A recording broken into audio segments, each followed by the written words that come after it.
कई समय से पंचतीर्थी पार्किंग की बात की जाए तो काफ़ी समय पहले 2016 में इसकी इनाग्रेशन महबूबा मुफ्ती द्वारा की गई थी, लेकिन अभी तक बात की जाए कोई भी काम नहीं किया गया। जिस तरह से बड़े बड़े वादे किए जाते हैं कि इस तरह का काम हो रहा है, काफ़ी काम लोगों के लिए किया जाता है, डेवलपमेंट की बात की जाती है, लेकिन ज़मीनी सतह पर देखा जाए तो कोई भी काम होते हुए नज़र नहीं आ रहा। अभी समय हमारे साथ मौजूद है पूर्णिमा जी, इनसे जानते हैं कि आखिर कब तक लोगों को पार्किंग जो है यूज़ करने को मिलेगी। मैम, आपका स्वागत है यंग बाइट्स में। बहुत बहुत धन्यवाद जी। जैसे कि आपने मेरे से क्वेश्चन करा कि पार्किंग की जो वार्ड नंबर 1 में ही हमारे रेडियो स्टेशन के बिल्कुल एडजॉइनिंग जो स्पेस है, आपको भलीभांति परिचित हो गए कि 2016 में इसका जो इनाग्रेशन है हमारे प्रधानमंत्री हमारी मुख्यमंत्री जो उस समय की थी महबूबा मुफ्ती मैम, उन्होंने करा था। लेकिन किन्हीं कारणों से जो कंट्रैक्टर हमारे पास आए थे, जैसे ही उन्होंने काम करना शुरू किया, जैसे ही मैंने सीट एज्यूम करी थी, उसके बाद जो मेरी डेवलपमेंट मेरे सामने आई वो ये थी कि जो कंट्रैक्टर वहाँ काम कर रहा था, उन्होंने डिनाई कर दिया था कि जितना अमाउंट उन्होंने ऑफ़र करा था उस अमाउंट में वो फिजिबल नहीं हो पा रही थी। उसमें वो अपने जो मॉनेटरी रिसोर्सेज और मांग रहे थे म्युनिसिपल कॉरपोरेशन से।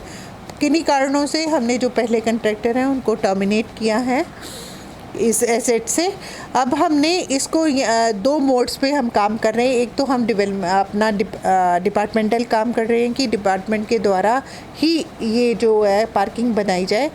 दूसरा हमने एक मोड और रखा है केपेक्स मोड पे। हमारी आईआईटी कंपनी है, हमारी गवर्नमेंट ऑफ इंडिया की, उससे भी मेरी बात चल रही है कि अगर हमारा डिपार्टमेंटल वर्क थ्रू हो जाता है, हमारी जियो टेस्टिंग वेस्टिंग चल रही है, आपने देखा होगा वहाँ मशीन्स वगैरह लगी हुई हैं टेस्टिंग के लिए, तो अगर वो हमें परमिट कर देते हैं, जियो टेस्टिंग के बाद हमारी पॉजिटिव रिपोर्ट्स आती हैं, तो हम डिपार्टमेंट के माध्यम से ही यहाँ पे दोबारा पार्किंग की व्यवस्था करेंगे। से पार्किंग जोन वहाँ पे बनाया गया, लोग वहाँ पे पार्किंग भी करते हैं, लेकिन एक अच्छे तरीके से, जिस तरह से एडमिनिस्ट्रेशन कहती है कि पार्किंग जोन बनाया जाएगा, एक पार्किंग जोन वो नहीं बनते हुए डंपिंग एरिया भी बनता नज़र आ रहा था। उसको लेकर आप एक इनिशिएटिव ले रहे हैं अभी? नहीं, उसके लिए थोड़े ही दिनों पहले मैंने वहाँ पे CTVT के भी 2 प्रोजेक्ट्स हमने फाइनलाइज़ किए हैं पंचतीर्थी के, उनको भी थ्रू कराने के माध्यम से मेरी वहाँ रीच हुई थी। तो मेरे को भी ये मेरी कंसिडरेशन में ये आया था कि उस स्पेस को प्रॉपर्ली हम यूटिलाइज़ कर पाए जब तक कि पार्किंग की हमारी व्यवस्था नहीं होती। हम सोच रहे हैं कि उसको एज ए म्युनिसिपल पार्किंग घोषित करके हम अपने 2 एम्प्लॉयज़ तब तक वहाँ रख दें, ताकि उस स्पेस को हम as a parking space use कर पाए।